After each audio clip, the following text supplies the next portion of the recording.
I would like people to hear the album first and foremost. If it's a success, that's great.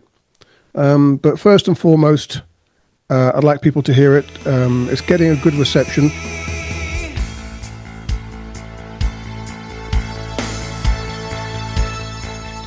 There were a couple of enthusiastic fans who had celebrated a little bit too much alcoholically, shall we say, who were trying to unplug me from my effects pedal.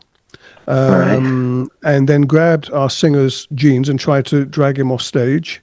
So the police had to come and there's one either side, and she sort of got lifted off the floor and escorted off. She came back later. Hey, this is Sebastian for the Metal Gods Meltdown, and today I am joined by... My name is Rob Sass, guitarist with Bad Matrix.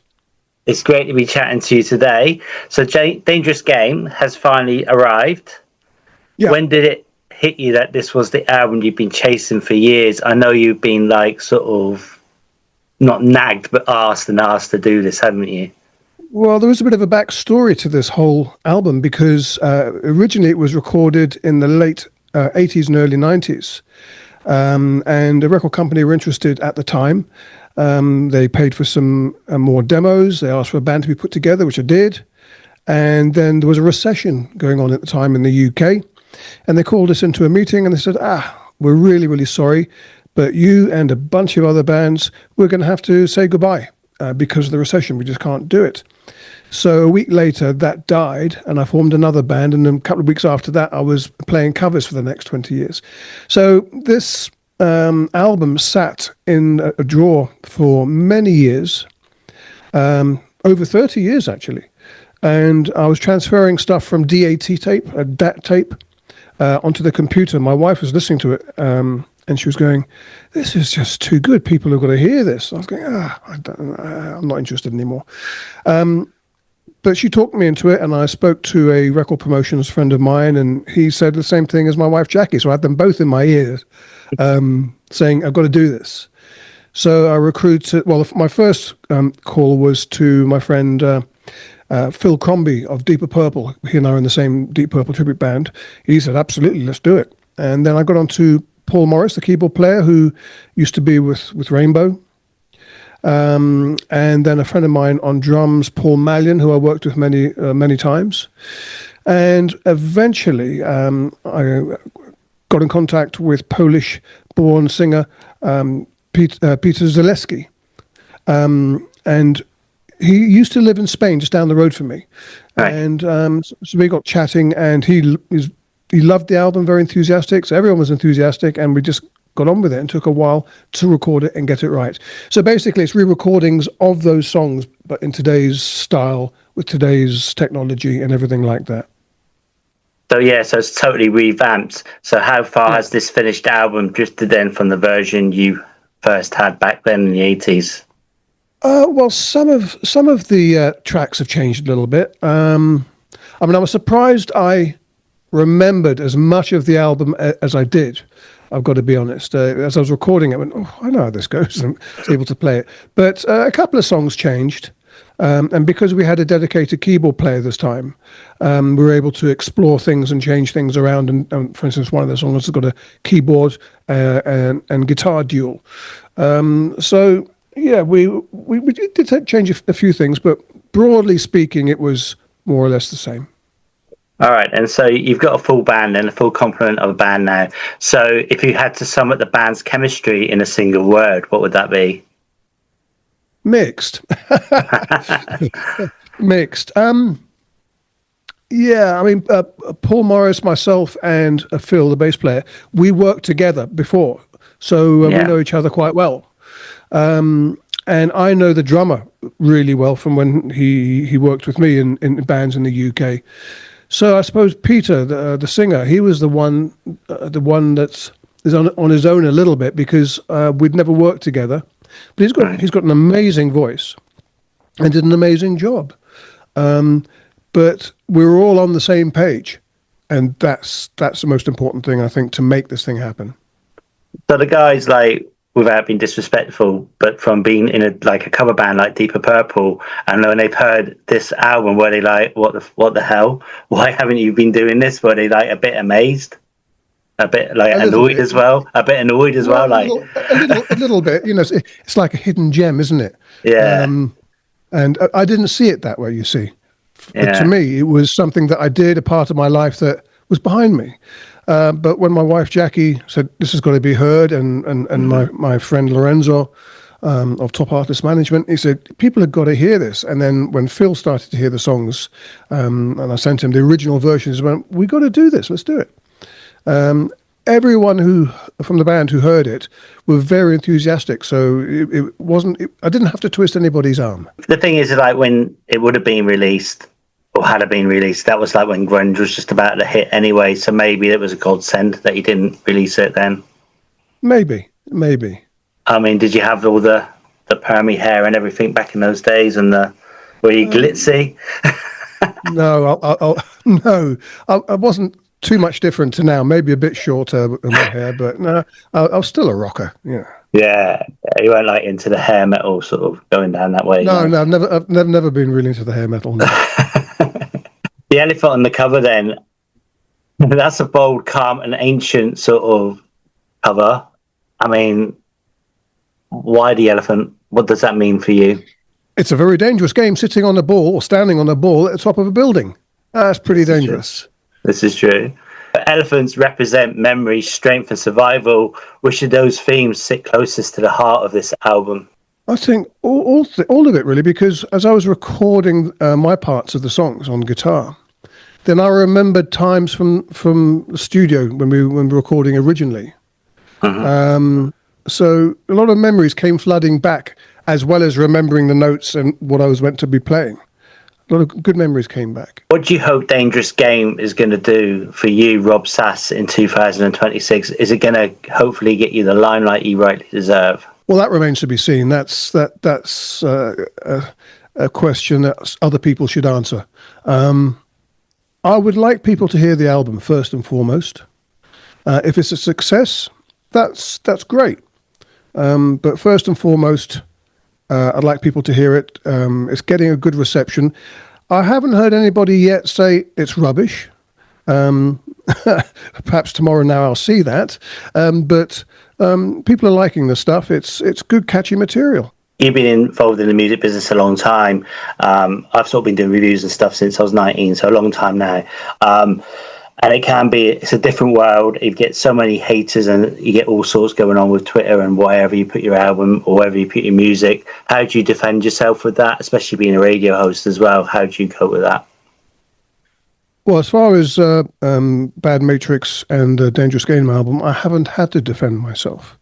So, everyone's got an opinion. Everyone's entitled to the opinion. They might not necessarily be right, but their opinion is how they feel. If somebody's got a negative thing to say about whatever it is, I might try and investigate it. What is the problem? What is wrong with it? Or I might ignore it, on the basis that it's your opinion. I have mine. Absolutely, yeah. So have you had many reviews then from journalists at the moment, or is that still? Not too many at the present time, no. But the ones we've had have been favourable. That's great. You remind me a little bit of David Coverdale. I don't know why. Whereabouts in England are you from originally? I lived in the Amersham and High Wycombe area. All right. So you're not like the Stockton upon Tees area then, where? Absolutely not. Sir David is from. We're not worthy. Okay, I'm going to ask you a little bit about Deeper Purple. So, has Ian Gillan or any of the band ever heard your version of Deep Purple? Yes, they have. Steve Morse has seen videos. Ian Pace has seen videos. They're very aware of what we do. And my wife Jack and I went to see Deep Purple a few years ago down the coast in Merida. And I was talking to the guys, and I was talking to Don Airy, and he goes, yes, we know who you are and what you do. First time I saw Deep Purple was the Perfect Strangers tour, Nebworth, 1984, I think it was. I was right at the front, at the festival when it started, and the Scorpions came on, the big boys, and we ended up right at the top of the hill. But it was good though, because we saw the whole set from the top of the hill was fantastic. Absolutely amazing that they're still going as well. I was at Nebworth. I think everybody was, but I was backstage watching it backstage. It was great, fantastic. But yeah, Meatloaf got hammered that day, didn't he? Oh my god! And he had a broken leg. He was singing in a plaster cast. So going back to Bad Matrix, are there plans to take Bad Matrix out on the road? We're talking about it, absolutely, and seeing what we can do. That will be early part of the year if we can make that happen. We're looking at the possibilities. Yes. Okay, so are you all like still living in Spain, or are you sort of here, there, and everywhere, or is the band located? We're spread out all over the place. I'm the only one living here in South Spain. Right. Phil, the bassist, lives in Essex in England. Okay. The drummer, Paul, he lives in the High Wycombe area, and Paul Morris lives in New York, right. And Peter Zaleski, he lives in Malta now. Oh, so nice. Spread around, yeah. Yeah, so that'd be some sort of logistical achievement to get together then and actually get out on the road, yeah. Well, we're kind of used to it these days with Deeper Purple because we're an international tribute as well. We're spread out all across Europe. So, we're kind of used to those sort of logistics now. And would there be hopes to get over to the UK? If we're going to do it, it'll be in the UK. Okay, not Spain, because Spain's got a really good thriving metal community over there, hasn't it? Absolutely. If we can get it done in the UK, then we'd try and repeat it in Spain. I'd like to I always want to bring the bands to Spain. Yeah, because the Spanish audiences know how to rock, and they do, and they love that sort of stuff, Okay, then. So when you walk out on stage these days, what hits you first? Adrenaline, gratitude, or that old familiar fire? Adrenaline, I guess, in varying degrees. Some shows I get a bit nervous beforehand. Other shows I don't. I guess excitement happens most of the time because it's important to have a good start, I think. And if everything's going well from the off, then that bodes well for the rest of the night. What's the most unforgettable live moment you've had recently then? Glorious or disastrous? Oh, well, we played with Deeper Purple. We played here in Spain a couple of years ago, an outdoor gig, and there were a couple of enthusiastic fans who had celebrated a little bit too much alcoholically, shall we say, who were trying to unplug me from my effects pedal, and then grabbed our singer's jeans and tried to drag him off stage. So the police had to come, and there's one either side, and she sort of got lifted off the floor and escorted off. She came back later. So yeah, that's the memory that comes to mind straight away. And you've lived through several eras of the music world. What keeps the hunger alive for you now? Interesting question. I'm just a music fan. I love to play live. It's my thing. I've been doing it for decades. I'm happy on stage. It's my happy place, and sometimes I get some of my best thinking time on stage because I'm left alone and I'm playing, and suddenly I can think about other things, other gigs. Like with Deeper Purple, my mind is a blank. But if I'm doing a rock covers gig, that's my thinking time. It sounds crazy, but it works. Is there a Deep Purple song you really hate playing? Not that I can think of. Sometimes I hate learning them because they're a challenge. But when you get it, no, I can't think of one that I hate playing. No. Okay, so the opposite to that then. Which is your favourite Deep Purple song ever? One of them would be Child in Time, without a doubt. You'd say that. Yeah. Right. Okay, then. So if you could send a message back to your younger self from the Dangerous Game era, what would you tell him? I would say, for goodness sakes, learn to sing as well. Okay. So how pleased then is your wife now that you've got this album out and it's there? Is she like buzzing? Oh, she loves it. She loves the album. She's quite often in her office. She's playing it. Cool. Yeah, she loves it. Yeah. Are there plans to get it out on vinyl, or is it just going to be on CD for the time being? Vinyl, who knows? It's being released digitally on all the streaming platforms on July 22nd. Okay. And the second single comes out June 26th, so that's just in a few days' time. Second single is Hole in My Heart. But yeah, the digital release is July 22nd. Have a video to go with the second single. Right. The first single, Taking It Out on Me, also has a video. I mean, if you go to our website, badmatrix.com, there are links to our YouTube and Facebook. And you can see the videos that are up there so far. Cool. I could just like see some of the tracks with the background of the med and everything. Yeah. There's a couple of the first single includes us there, so you'll see me in my garden, perhaps. All right. With your gardening gloves on, yeah. All right, and so you contacted us via the interview I did with Greystone Canyon. Are there hopes then one day you'd be able to hook up with them and do a little tour or do some work even with them? Well, that would be wonderful, especially because I know Darren Cherry, the guitarist vocalist of the band, for a very long time. We're good mates, and I actually produced a couple of their albums for them and was their recording engineer. So I know Darren very well. So I'd love to do that. That would be great. Can you give me 4 words that define the album? Okay. Commercial rock, guitar, and hooks. You've released this one. It's going to be a bit of a cheeky question. Are there hopes then there'll be a follow-up to this album? I know it's not even been released yet. It's not even gone out. Yeah, of course. Yeah? Of course. And are you already... Got some ideas, got a couple of songs ready. So yes, absolutely. I can't tell you when, but yeah, we'll be working on it.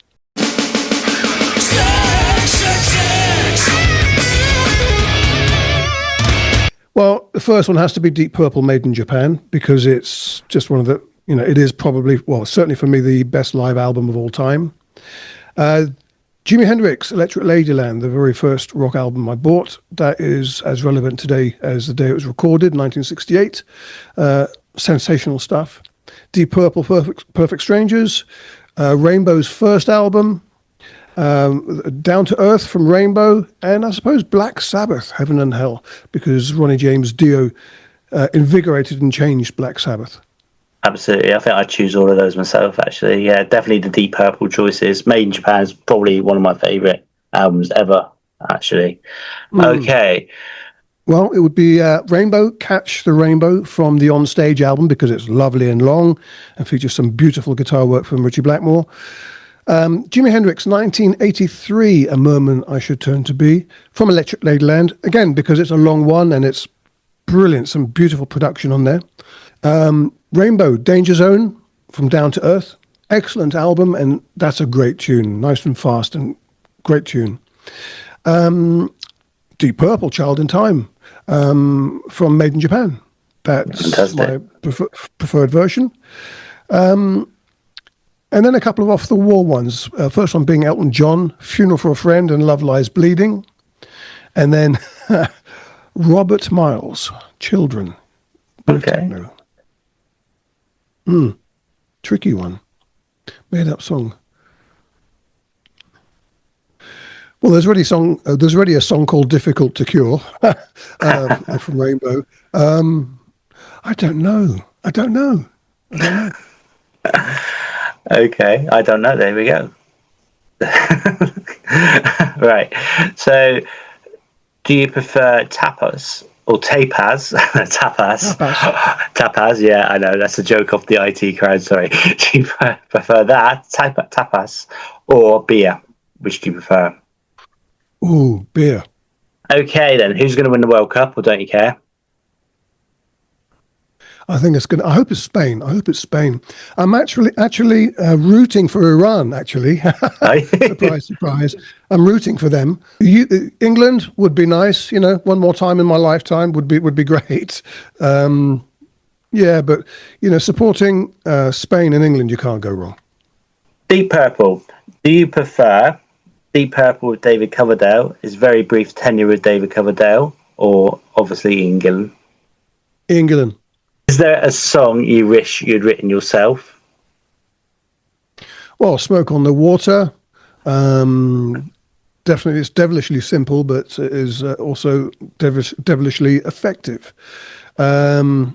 Highway Star, Burn. Wish I'd written those.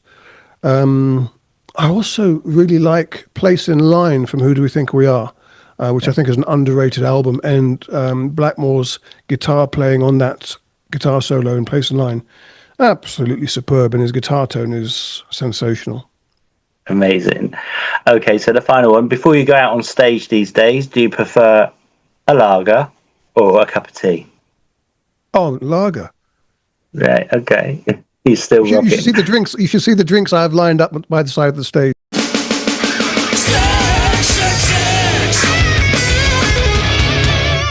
What about your radio station then? Can you tell us a little bit about that? Your radio show, rather. Yeah, it's called the Rob Sass Rock Show. I'm on 4 stations: Central FM in Spain, Hard Rock Hell Radio in the UK, Bulldogs Radio in Europe, and ARFM in the UK.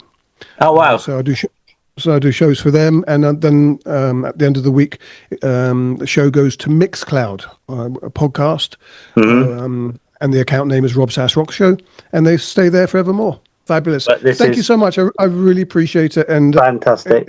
Enjoy the album.